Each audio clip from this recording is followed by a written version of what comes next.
Let's zoom in on the top half of the model now, the customer half, and this is where the fifth and final service gap emerges.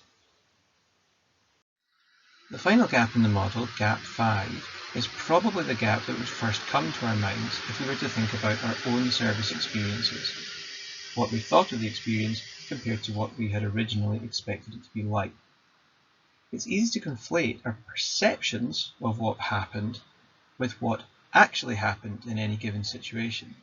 This is why gap 5 is important. We've all heard the phrase, "the customer is always right."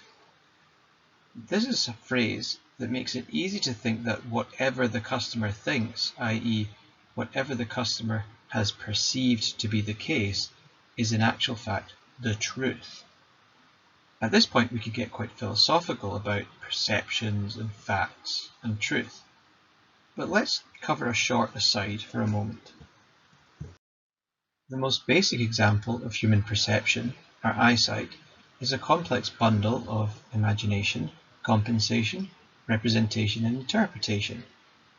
First of all, we do not see with our eyes at all, so even the term eyesight is misleading.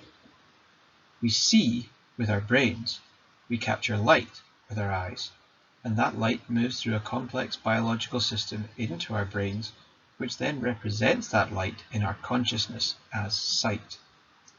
And it takes a little bit of time for the light to travel through that complex biological system, about 70 milliseconds in fact. How long is 70 milliseconds? Well, if you were playing against me at tennis and you had a pretty decent serve, the ball would have crossed the net within 70 milliseconds of leaving your racket. What does that mean? Well, that means there are two almost contradictory things happening at the same time. One is that what you are seeing in real time in front of your eyes, the wiggling of your fingers or the appearance of this red panda, actually happened 70 milliseconds ago, so we are experiencing life in a time lag. Secondly, our brains compensate for the delay by filling in or projecting forward based on experience, which is why professional tennis players will be better at returning your serve than me, because their brains will be able to interpret the trajectory of the ball more quickly and project forward where the ball is likely to land, making it more likely that they will play a good return of serve.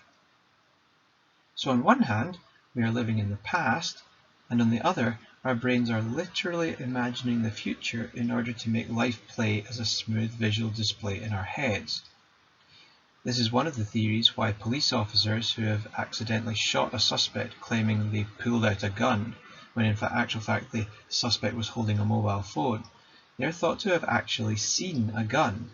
In a high-pressure scenario like this, the brain works overtime to deliver maximum information and also facilitate fast decision-making. One of the theories is that the brain literally bypasses some of the real visual information and fills it in with information stored in our memories because this is faster. The result is that the police officer has genuinely seen a gun in the suspect's hand, but what they have seen is actually being imagined, literally putting the image in imagination. So how on earth does that little aside relate to services marketing? You will see on the slide the greyed out box at the bottom half of the model, the service delivery box. Our perceptions of that service have gone through an equivalent process of interpretation and decoding in the same way light travelling to the brain does. Unfortunately for service marketers, they have no control over the last vital stage in perception of the customers. The same way the poor suspect can't stop the police officer seeing a gun, service marketers have to navigate this final difficult step in service delivery.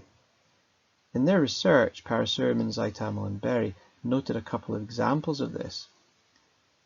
In an example of a bank where a customer was trying to cash a cheque that was forward dated, in other words it was not yet valid, the bank staff told the customer that they couldn't cash the cheque and the customer would have to return another day.